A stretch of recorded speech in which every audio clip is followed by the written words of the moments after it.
Good evening. Welcome to The Pipeline. I am Western Standard columnist and show host Cory Morgan. This is our weekly news and affairs show, a panel show where we get a few of us turning your ear and dissecting what's been happening and leading the news at the Western Standard through the course of this week. I'm going to start, though, before I get to who's joining me today, and we've been rotating the crowd a lot over the holiday season, and talk about our sponsor, though, and that's how we pay the bills. That's how we keep these shows going, and they are a fantastic sponsor. It's the Canadian Shooting Sports Association. Guys, if you're firearms owners, collectors, whatever you may want to do with them, you've got to be a member of this association.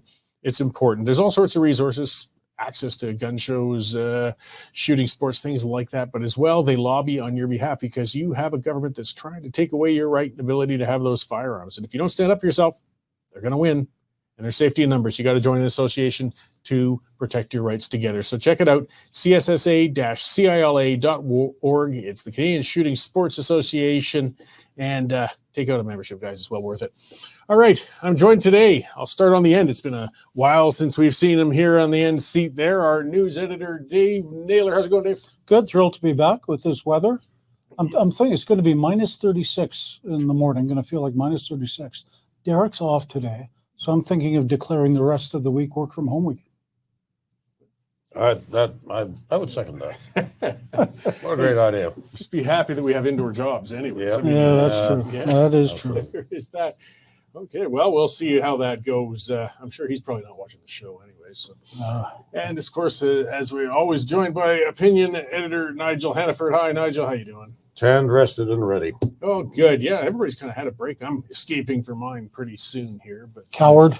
Yes. Well, I don't know. The drive he's got ahead of him, maybe we should have a little more sympathy for Maybe. him. I don't know. We'll see. See, normally when I drive, if I'm in a hurry, I'm looking at the kilometers ticking down to my destination. But what I'll be looking at this time is the thermometer ticking up as I get southward. So it'll motivate me to carry on, despite the howls of my wife. Send us a postcard. Yeah, will do. All right. Well, let's get on to some of the more pressing things, I guess. This is kind of a deep subject, a big one. It's been hitting the news a lot. This video has gone out. It's with a Rebel media reporter, David Menzies, tried questioning Deputy Prime Minister Chrystia Freeland when she was walking into an event, and he had quite an altercation with one of her security members who was an RCMP member, and he was pretty roughed up and charged with assaulting a police officer. We'll play that video because there's so many people arguing about the context on social media and what happened. Well, we'll let you watch the full video for yourselves so you can determine what we're talking about, and then we'll talk a little more about this. So, Freeland, how come the IRGC is not a terrorist group? Why is your government supporting Islamo-Nazis? What? Excuse me. What are you doing? You're under arrest for assault. Why are you pushing me? You're under arrest for assault. Who are you? You're under arrest for assault.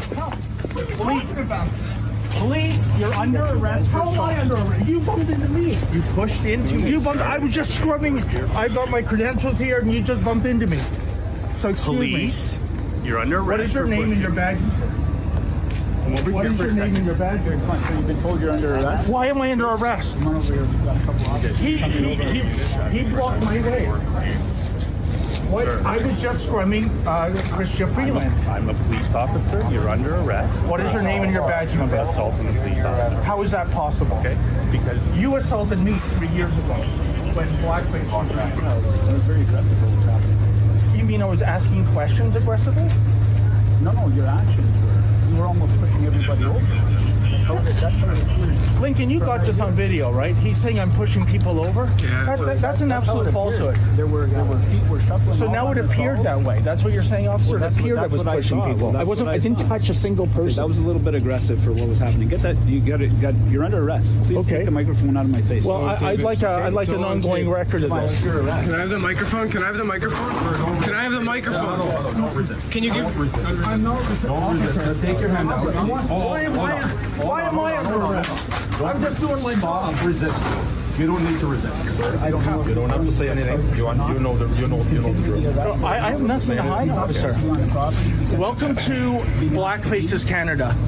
this is what they do to journalists. I was merely scrumming Minister Freeland, and a RCMP officer blocked me, and evidently this is now a trumped-up charge of assault, folks. I didn't come here to cause any trouble. I came here to do my job, and now I'm handcuffed. This is your Canada now, folks. You know, this is the Gestapo taking blackface's orders. Outrageous. And meanwhile, the Islamic Revolutionary Guard Corps is not a terrorist organization. Is not a terrorist organization. And these liberals have the audacity to show up at a vigil for a plane in which almost 200 people were killed, 57 Canadians, one unborn child, by the way. And look at this. They don't want, it is against the law in Blackface's Canada to ask insensitive questions, impolite questions. So a Canadian government that props up an Islamo-fascist regime, that's okay. But if you ask questions about that, that's not okay. This is an absolute outrage. I didn't come here to cause trouble, folks. I just came here to ask questions. You're going to have to back up a little bit, okay? They're conducting an That's my investigation. cameraman, sir. He's not doing anything. No, I just want to provide some space so that everybody's safe here, okay? All right. So, I mean, that was pretty striking anyways. I mean, you know, we could get into a bit of and I'd like to get into a little more about the discussion of who's a journalist, who's not, because it's really opened a whole bunch of discussions on this whole thing. But I'll start with Dave. I mean, I think anybody can agree that was probably it was an overreach by the security officer and the police. I mean, it really didn't seem to be justified for anything we could see in that video. Oh, no doubt about it. And look, Corey, I'm not a big fan of David Menzies and his antics. You know, he's been arrested more times than I've had hot dinners. But this RCMP officer completely out of line, completely provoked him and, you know, and caused the entire incident, roughed him up, took 4 cops to arrest him. You know, at least Menzies had the good sense to keep talking during his arrest and got some good video. And I'm sure his boss, Ezra, probably gave him a little bit of a bonus, and video's being viewed more than 10 million times now. And sure the Rebels doing some top fundraising off it. But yeah, clearly in the wrong. You could just tell Chrystia Freeland smirking away as she avoids a legitimate question about an Iranian group on the anniversary of the day when the Iranians shot down an airliner with a whole bunch of Canadians on it. Yeah, well, and as a veteran of many arrests, Mr. Menzies composed himself fairly quickly. But, you know, at first, one of the things, I mean, I've watched that video multiple times because I've seen the arguments and debate. The first part of it, you can see he was scared, and who wouldn't be? I mean, this is a big officer, has you by the lapels, and is slamming you against a wall. Like he was. And he was plain clothes, right? So Yeah, instantly, Menzies wouldn't have known it was a cop. And this is an act, I mean, of intimidation. If you were another reporter, a small person, somebody considering, you know, scrumming or going after public figures, would have a pretty chilling effect, I think, Nigel. You know, and seeing that, you might reconsider doing your job. Well, I hope I wouldn't, but darn it all, I Yes. believe I would. You know, you're absolutely right. I think the look on Mr. Menzies' face was occasioned by the fact that he just plain didn't see it coming. He was concentrating on the minister, and then from the cover of the lamppost out steps this tank, bumps into him. This is what I see when I look at the video. Bumps into him when he's looking the other way. Well, he was surprised, apart from anything else. So, and rightly so. You know, there's a lot of people, and you made reference to this a moment ago, who have no sympathy with Menzies because they don't like the rebel and they don't like what the rebel does or stands for. Okay, we've said it. Now, does anybody deserve to get bumped like that by the RCMP while they're in the act of trying to speak to a politician? I say no. That is we operate as journalists. We have no special journalist rights.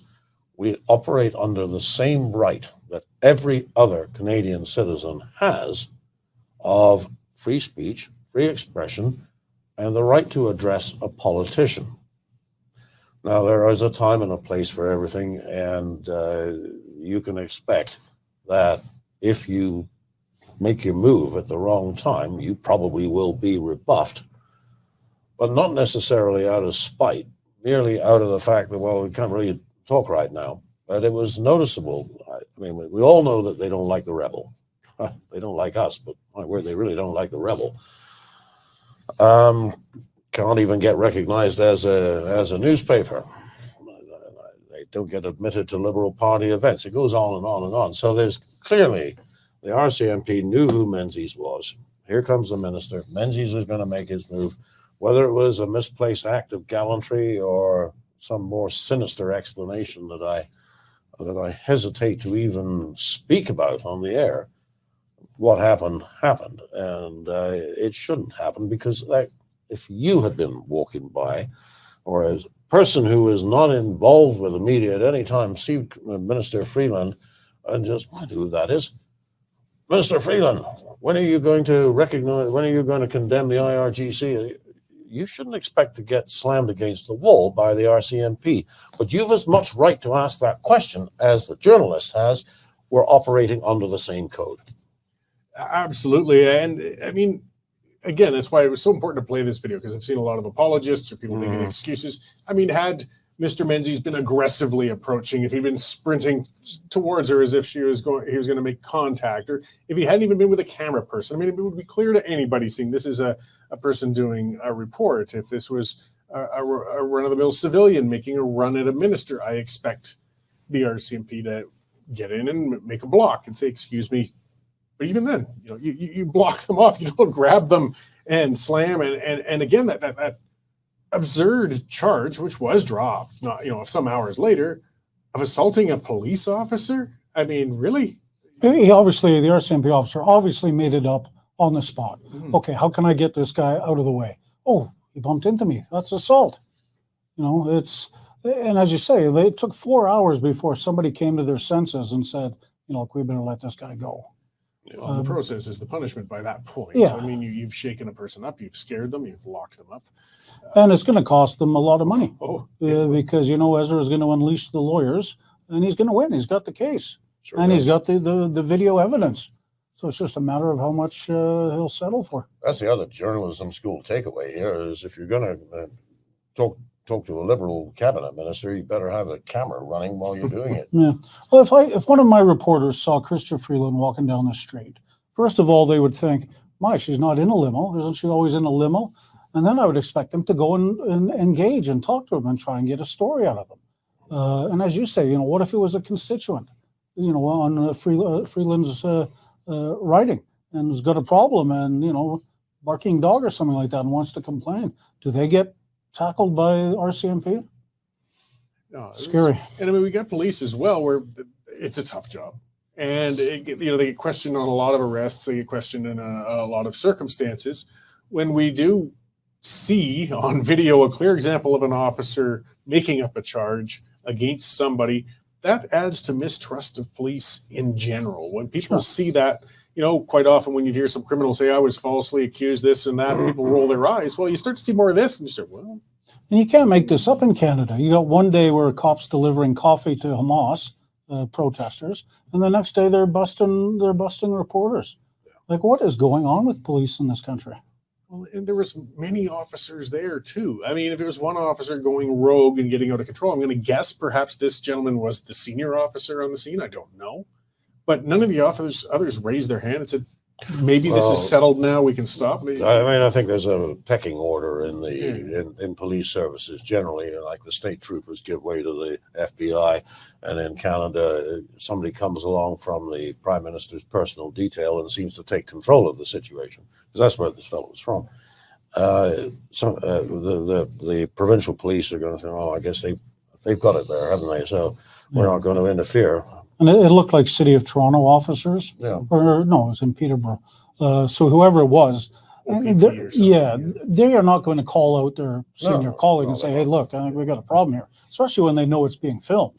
Right. Yeah. They're going to keep their mouths closed and maybe behind closed doors. Like even if they're right, they're Yeah, not oh, no, they're not gonna say a thing. They're not going Absolutely to not. win that one. So I mean, and that goes further into some of the discussion I saw online, and of course, it's not always the most nuanced and bright discussion, but it's something a lot of people throw out when they're the tribalistic nature. Or I like these media outlets, I don't like those. But when people keep throwing in, it annoys that crap out of me. Journalist in quotes, or reporter in quotes, or saying they're not real ones.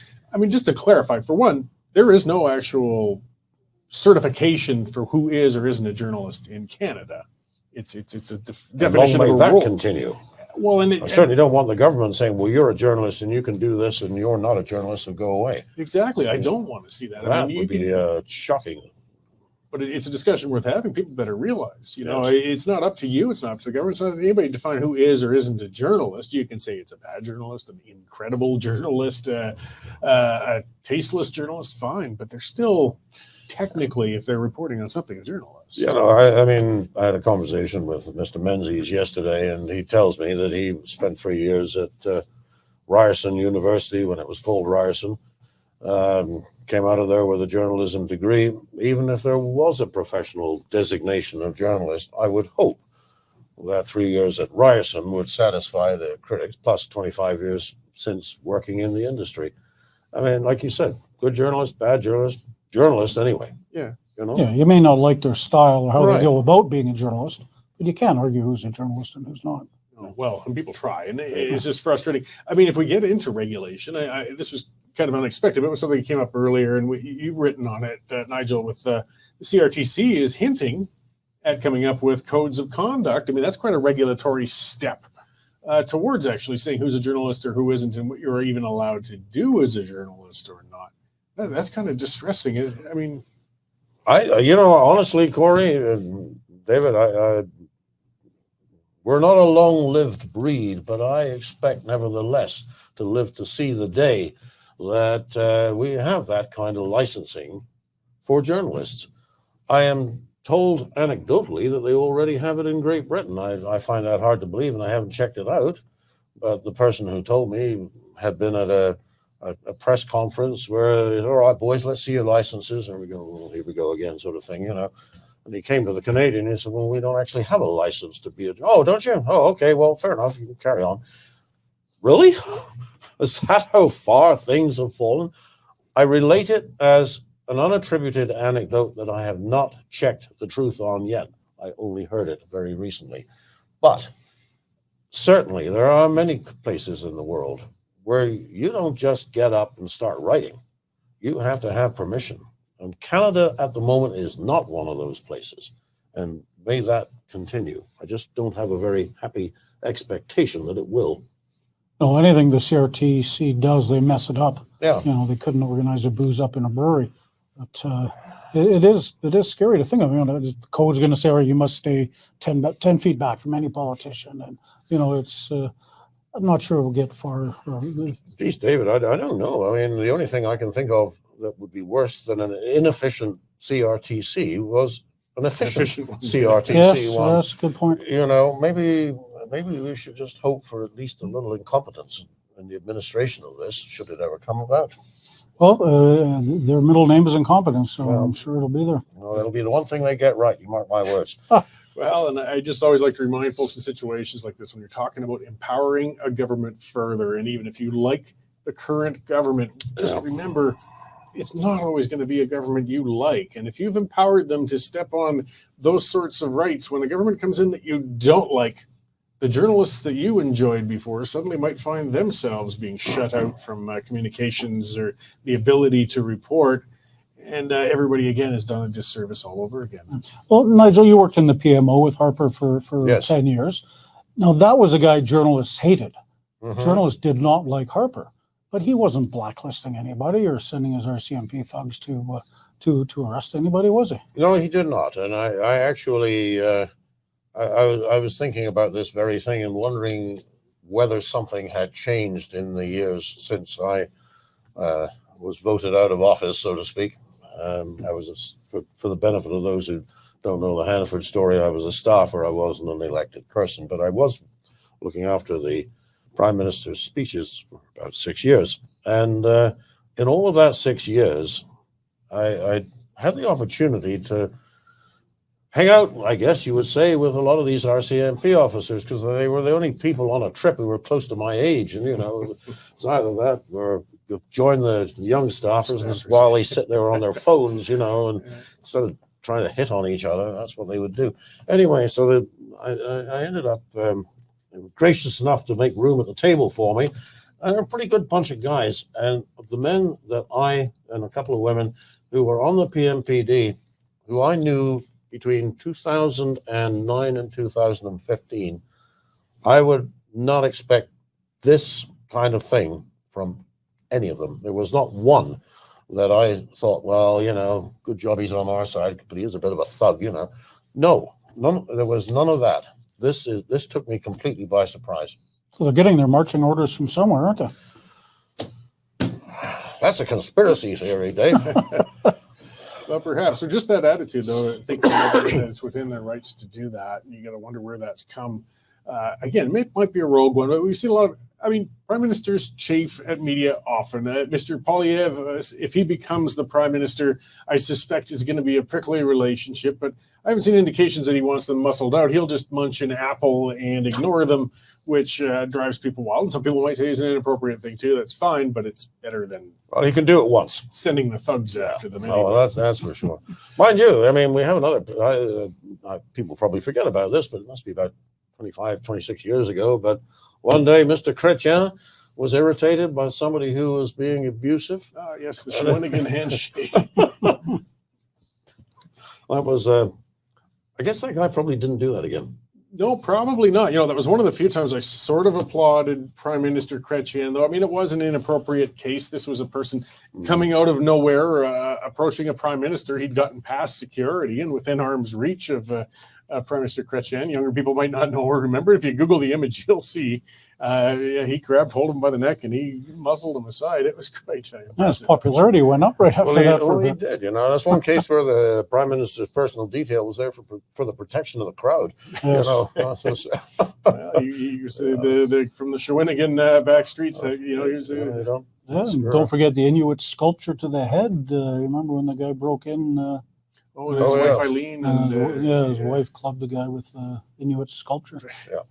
It's I don't know. You say you didn't used to care much for Mr. Chrétien, and I guess I would say the same, but I'm sure missing him now. I absolutely. He was still, even if you didn't like him, he was respectable. Yeah, you've got to have a liberal prime minister. He was smart, and he had a degree of dignity. His treatment of the West, again, as is typical of liberals, drove me bananas.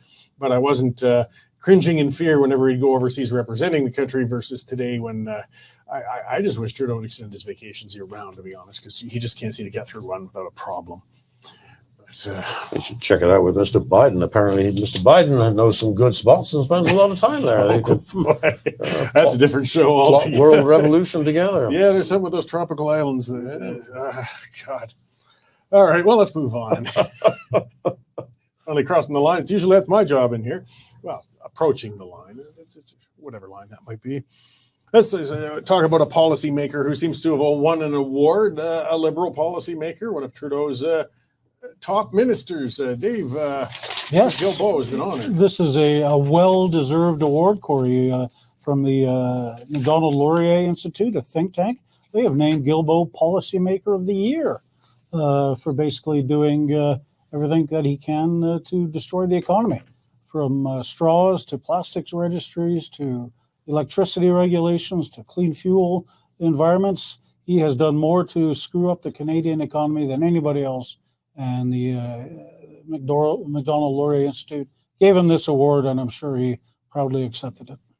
He's got quite a generous amount of contenders for economic dingbats over the years. They said nobody came close to him. In this current field. batch of Liberal cabinet ministers. Yeah, they put it beautifully, Dave. They said, this is intended as criticism, but I expect Guilbeault would be pleased with the acknowledgement. Yes. Badge of honor. I'm sure he would. Yeah. So it's maybe he'll accept it wearing his orange jumpsuit from his jail days. The thing with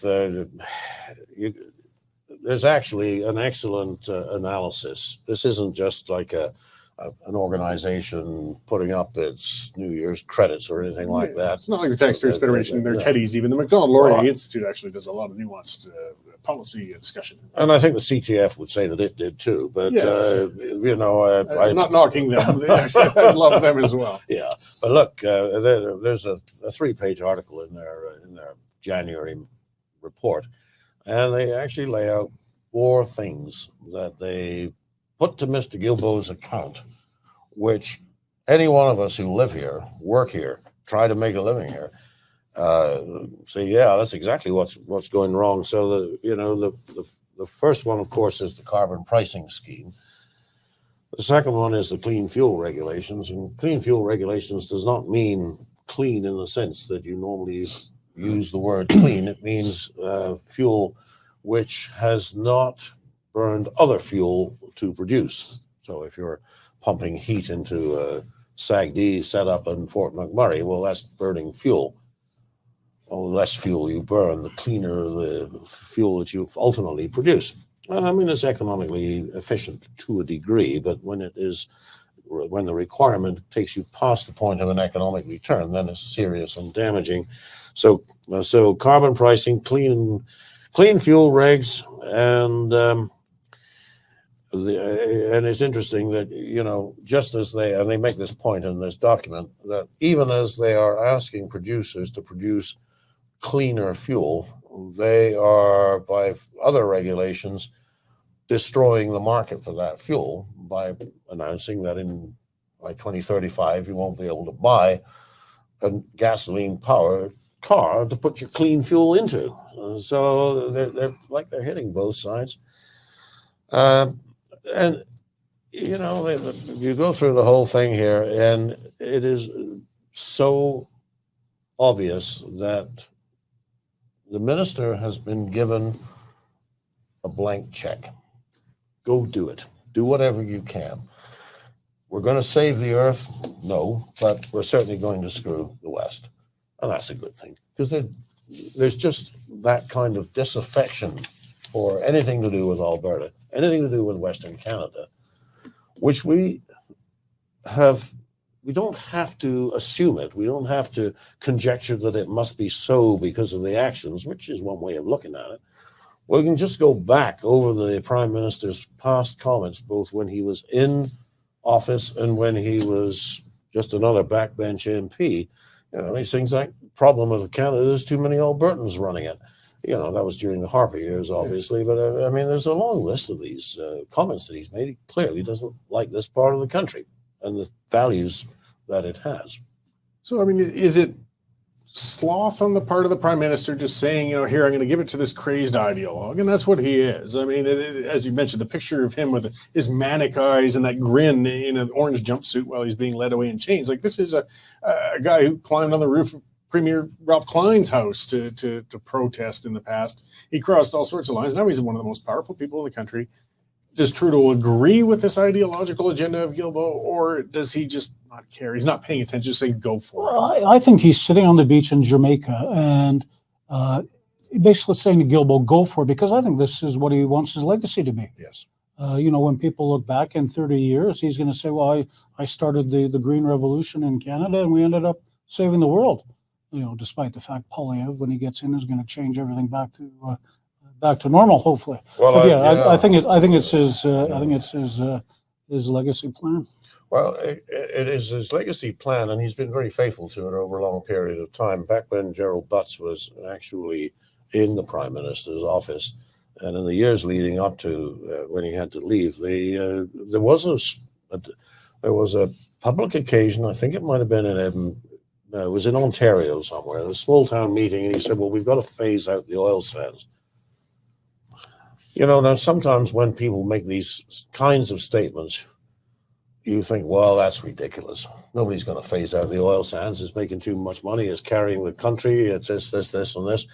You just write him off as a flake. And then he was challenged on it. And he came back a little later and said, well, I kind of maybe overstated my case, something like that. But actually, you're right. This is a long-standing goal, and it's taken them 10 years, and they are getting there.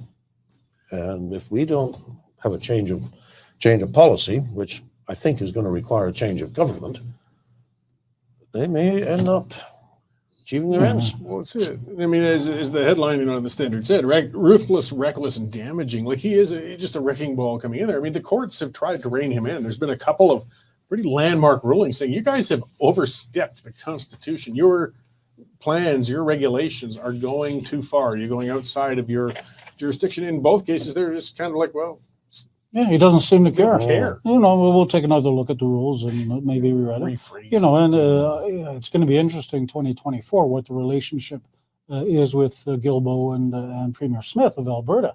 She's called for him to be fired and removed, which obviously is not going to happen because Trudeau would have done that a long time ago if he thought he was not the right guy. So, you know, when you've called for somebody to be fired, it's not a good way to go into a negotiation session, is it?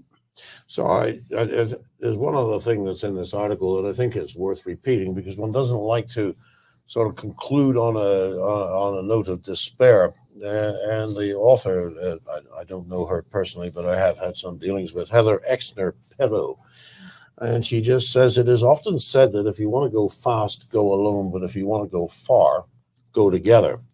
And she makes the point that Guilbeault is very far ahead from industry in the provinces. He's out there on his own.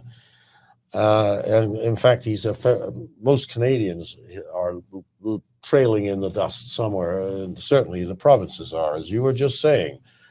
He is alienating voters. This is what she writes. He is alienating voters who are concerned more about affordability and housing. They've got an election within 21 months. I don't know what they're going to do to get around this, but at the moment, he is a serious drag on the election chances of the Liberals in 2025. The thing he's doing right now is probably what he's probably doing right now is getting his resume ready for a job at the UN. Oh yeah, right? Because if you're an environmental wacko, there's your place to go for employment. Yeah, seeking a reference from Mr. Schwab, no doubt. Yes, no doubt. Yeah, well, and part of the problem, and that's what they're listing, though, is the damage he's doing, and that will hang over. Even if Trudeau suddenly said, you know what, I've had enough of this guy, I've got to refocus if I've got any hope of being reelected. The chill he's put on investment, as you said, it's a long game. Who in their right mind would invest in a gas generating facility in Alberta when they're talking about capping you off on that in a few years? Who's going to invest in an auto dealership or, you know, any number of things when you know that these guys have already, I mean, the damage is done. I mean, we can undo some of it, but it's going to hang over. Well, you know, Laurie, Cory, the damage, who would you even want to invest in manufacturing electric vehicles if you can't be sure that people are going to, A, want to buy them, and B, if there's nothing else left to buy and they have to, that they'll be able to plug them in and charge them up? Because right now, that is not by any means a certain thing. No, our grid, there's a lot of big question marks out there. I said he's well out past any rational people with his policies, and we've got this mess. I just came back from Vancouver, and I'll let you know every second car seems to be a Tesla. Yeah, right. They're all over the place. Yeah, well, when's the last time I went to minus 30 in Vancouver? Yeah, exactly. Well, we'll see. Interesting to keep watching that crazed man. I mean, I got sent running out. I don't know if you remember, to take pictures of him when he came across the hall to meet with Premier Kenney, actually, and he got out with his entourage from a minivan from the airport, parked and idling over off to the side to keep it warm while he was having his meetings for him. I was frozen because they kept running me in circles trying to find him. Derek phoning me and texting me and so on. But he's a character. Quite indifferent, he seemed to me anyway. So at least I didn't get arrested or beaten up for my troubles. Well, you obviously weren't trying hard enough, were you? I guess not. I needed a rebel mic. They didn't know what this Western Standard thing was. All right. Well, armed and freezing. We've got, the weather's changing, and it's going to make, a problem that's been building for a while now is going to hit critical level really fast. What's going on, Dave?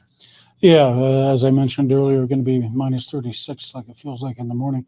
They've had some major problems in Edmonton with homeless camps, and they shut one down, and they gave the media sort of a behind-the-scenes look, and they called them in, and on a table there were all sorts of weapons laid out, from firearms to machetes to brass knuckles, and they showed what was called a horrific film of what happens in these tents, and You could see one guy trying to light a propane tank to get some heat coming off it, and he blows off his hand.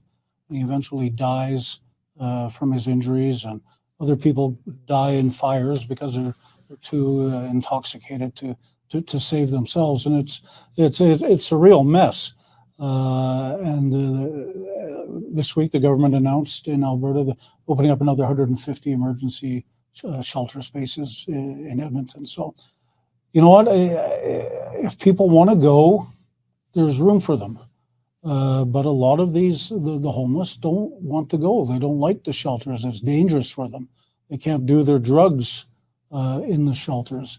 A lot of them are also mentally ill. So yeah, it's a tough job for all the social workers and the police officers, and it's not just Edmonton, it's Calgary. It's basically every major city in Canada now has homeless camps set up in them. So major problem, and this is the first cold wave of the winter, and let's hope everybody makes it through. Well, these cities are in a rock and a hard place. I mean, if they don't enforce, if they don't take down these tents, we know how the activists will react when the fires happen, not if, and when the people are, overdose or intoxicated to the point where they freeze to death and not realize it. The city and authorities will get the blame for not having gone in there. But right now, of course, they're getting the blame and being called heartless for going in and tearing it down. Like, is there ever going to be an acceptable answer to this? Actually, as Dave was speaking, I was just thinking, if you had all the money and all the power in the world, what would a solution be that could work? And I could not think of one that does not require the active participation of the person that you're trying to help. It's a challenge. And that is the challenge. I remember an article that you wrote, Cory, probably 3 or 4 months ago, in which you mentioned the dilemma posed by encountering a person passed out on, I think it was on a park bench, laying there in stark misery. And is it the right thing to walk on by, or should you intervene? And there are people saying, I'll just leave them alone. And yet that seems the cruelest outcome, to just leave somebody in misery. And yet, if you take care of them today, you will find them there again tomorrow. So what exactly is it? Is an incredible dilemma, because I think in this city, and I bet it's the same in Edmonton, I mean, this is not a Calgary Edmonton thing, there is an enormous reservoir of goodwill of people who want to help other people. The homeless center down there at the end of 4th Avenue was built on the basis of private donations, mostly, I have to say, from the oil patch. I remember, back in the Calgary Herald editorial board, these guys coming in and talking about how this is what we need to do, and it's going to be like this, and it's going to be like that, and we're really going to make a difference, and there's 1,000 homeless people, and there will be 1,000 less by the time we've finished. Well, good. How do you not support that? And we did. We supported it wholeheartedly, but, it hasn't worked out that way. Well, to me, you have to spend real money in the mental health area, and I think it's been criminally underfunded forever in Canada, and that's what these people need the most, is some mental health, get their mental well-being. That and addictions treatment, and the two are tied closely together. I mean, a person who's addicted often has underlying mental health issues. It takes the same sort of treatment to try and get them functional or safe again. But that's the elephant in the room. A lot of people just still refuse to discuss when it comes to the homelessness encampments. They start with, well, what about the single mom with 3 kids, or the person who got displaced because his job got laid off? That's not who's in those camps. Quit pretending it is. They're at the shelters. They're availing the services that are there, and they should. The ones in the camps, typically, most of them, are addicted. They're often dangerous. It's something else, people don't like talking about, but there's truth in it. As we're seeing with the weapons in Calgary, it was firearms, not just pellet guns and machetes and samurai swords. And they're often very addicted. How can you put with the single mom and 3 kids, the guy who's gone psychotic on methamphetamines in the same room? You can't do that. It's not an appropriate place for them. We need to talk about warehousing them somewhere. Nobody wants to say it, but I don't see any other Yeah, and you look at a case in Calgary before Christmas, 3 homeless guys. It was in an outskirts neighborhood. I think it was Country Hall. So they obviously took the LRT to get there. They broke into one of the cabins, not cabins, garden. It was a garden shed. Garden shed Lowe's, at the Home Depot, and they went in there to get out of the cold and set a fire, and all 3 of them ended up burning to death. So it's not just an encampment down here. This the far reaches of every city that's going to have to deal with it. If you think about when this started, you start to see a suggestion of the only answer. This started when our attitude to keeping people in mental institutions changed. The deinstitutionalization. Everybody was going to go out and look. I mean, well-intentioned. It was well-intentioned. Everybody was going to go out into a halfway house, become part of the community. They'd be supervised. They would take their meds, and this sort of grim Victorian institution would be no longer necessary. Well, unfortunately, it didn't work out just as the optimists hoped. It has been, in fact, worse than the pessimists predicted. Yes, and again, people aren't ready to face that reality. When I'm talking about warehousing, actually, I'm kind of talking about just the immediate thing. Like, we got people who are going to freeze to death. We need to do something. It's going to hit -40. They're intense. They're impaired. We can't stick them in conventional centers. What the heck do we do with them? I mean, I'm just saying an emergency shelter, a true one, a heated spot with concrete floors that we can just get them into to mitigate the immediate damage. Longer term, we need specialized treatment facilities for mental health long term. I've written on that at length. It's always been a thing with the deinstitutionalization. I mean, it was quite a trend. Those were mental institutions were all built in the Victorian times. It was supposed to be merciful for people who were in horrible conditions. Unfortunately, they turned into warehouses to dump people and forget about them. Thorazine gave them a way to say, oh, look at that. We can medicate these people and they're perfectly fine. Yes, as long as they take it. It seemed like this Edmonton camp was basically organized crime. Yes. They had a chop shop set up in a tent for bicycles. Yeah. They would bring in a stolen bike. They would put some new ID on it, get it out again, sell it, and get their drugs that way. So, and with all the weapons and that's in there, the hardcore homeless, what I'm talking about, they rely on crime to pay for their drugs. And the denialism from people, and I won't mention which radio show. I drive a lot and I listen to talk radio, and there was a host at Edmonton who spoke of that very bicycle chop shop. And a caller had said he's chopping up stolen bicycles, and the host got very upset, cut off the caller and said, that's unfair. We don't know if those bicycles were stolen. He could be repurposing abandoned bicycles. What sort of BS, naivety, sidetracking? I mean, you can see my veins starting to pulse. I was screaming at my car radio at the time. How are we going to solve the problem if you're not going to face the realities? Right. And if you're going to try and divert people away from it. Well, one reality, Dave, do you have any, that was an astonishing array of weapons. I mean, I wouldn't have been surprised to see a few. That seems fairly normal, but when you look at the pictures, what were they preparing for? It's incredible. Armageddon. And the same thing happened in Calgary too, as Cory said earlier. They recovered a whole mess of weapons. I'm sure some of it is just for self-protection because there's a lot of, it's a rough world they're in, right? And they're often the victim of crime themselves, perpetrated by other homeless people. It's not a tent city. It's an armed encampment, is what it is. Well, and getting back to, I went last summer and I took those pictures last fall when the police dismantled that one off of Deerfoot. For people who don't know Calgary, there was a big bushed area. Multiple times they've cleaned out sort of long-term entrenched encampments in there.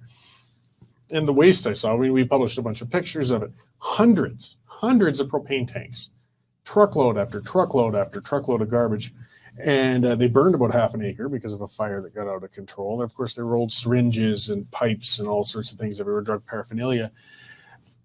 This isn't harmless. That's what people, you can't turn your back and let these people settle in a spot like that. They got all of those materials because they'd been spreading out and robbing the industrial area nearby.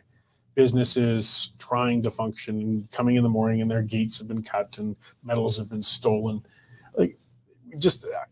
We don't like the reality. I bet you a week's pay, they're back.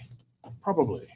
probably it's an isolated spot to watch. Yeah, I mean it's a tough crowd to police too, right? I mean, when you think of regular organized crime, you think of some people in suits and Hell's Angels, which you can investigate and perhaps infiltrate and wiretap and do all that sort of good police work, but you can't do that with these guys, can you? Well, no, and it's a valid question when people ask. When you say dismantle that camp, when people say, well, where are you going to put them? It's a fair question. We need, because I mean, when press interviews the denizens of these camps, usually they say, well, I'm going to go set up my tent down the road a half a mile, and then they'll kick me out of there and I'll set it up over there. Like we need to, and I don't have an easy answer. Nobody does. That's the hard part with this issue. Exactly. But they do have to go somewhere because they're going to die. And I guess, I like to, when I talk about this subject, I talk about it a lot. And people accuse me, you're heartless and you're cold. No, I'm never for a second forgetting that those people in those camps are somebody's children, they're their cousins, they're their brothers, their mothers. I mean, you don't know. But it frustrates me too with those saying it's inhumane not to, we can't intervene for the sake of their dignity. That's another one that gets to me. If it was my daughter down there servicing men to get a fix, she has no dignity left, and I'm fine if the state tries to intervene to save her. If it's my son who's sleeping behind a dumpster who's lost bowel control, there's no dignity left. And then the UCP, Daniel Smith, promised to do this sort of involuntary treatment. I haven't seen any movement on that yet. Yeah, it's a tough one to try and do, but it's the route we have to go. They're not going to help themselves. I would think under the Mental Health Act, I mean, it does say if a person's at risk of hurting themselves or others, the state has the right and the ability to intervene to protect them. Well, I would think that applies to people that heavily into addiction when they're sleeping in these cold conditions, but nobody's got the courage to make that move yet. How many people would they have to round up and accommodate and put into? It's a huge endeavor. There may be a reason why they just, we'll take the ones who want to be helped. Yeah, We'll start with them. It would take some planning. You certainly can't do something like that overnight. Yeah, there's several thousand in Calgary, and I'm assuming it's the same number in Edmonton. Well, there's nothing we can do for the weather, but hope for the best and hope they've arranged as well as they can. I mean, we know there are emergency heating shelters in Calgary and in Edmonton, and they're shuttling people from transit stations to get them to them if they're willing and they can. So I guess we just hope and pray we don't hear too many reports of. You could offer to take a couple on holiday with you, get them warm down there. I'll keep that in mind. We'll maybe next year. I don't know if I've left room in the back of the truck for that yet. But well, I guess we'll hope for the best and eventually find somebody with the courage. And I really do have a lot of hope for Premier Smith. Actually, she seems not to be afraid of taking on the tough tasks. Well, at least she is looking in the right direction. When you go look to British Columbia, and all they're trying to do is making it easier for people to now at a younger age. At least she wants to fight it. You got to admire that. BC is now giving fentanyl to kids without their parents' consent. That's where BC's going. I saw that headline. It was just floored me. Yeah, I'd look that one up. I think it was Adam Zivo. Is it? Who wrote that? Yeah, we're going to be doing a follow-on. Okay, so watch the Western Standard with that story. It'll be up there, and we'll be following up. Well, we're out of time for this week, guys, and I'm going to be sneaking off and escaping for a while. True enough, somewhere warmer. So have fun. And well, we will see you when I get back, and I'm sure there'll be lots more to rant and rave on and discuss. Have a great trip. Have a great trip, and come back full of fire. Oh, yeah, you're too calm. Yeah, a little more piss and vinegar. When I get back. This is new laid back Cory Morgan for 2024. Have your rest and go for it. Great. Should make it clear your show is still going to be on next week with a special guest host. And I hope I don't get outplayed too much by the backup quarterback. I might find myself out of a job. We'll see. But tune in. I'm sure it'll be great. And thank you all for tuning in today, guys. And we'll see you all when I get back. Canadian Shooting Sports Association. Without the CSSA, our gun rights would have been taken long ago. These guys are on the front lines helping to draft smart and intelligent firearms regulations and legislation in Canada, and more importantly, educating the public about how we keep guns out of the hands of the wrong people. To become a member, it's absolutely worth every penny. You can become a Western Standard member for just $10 a month.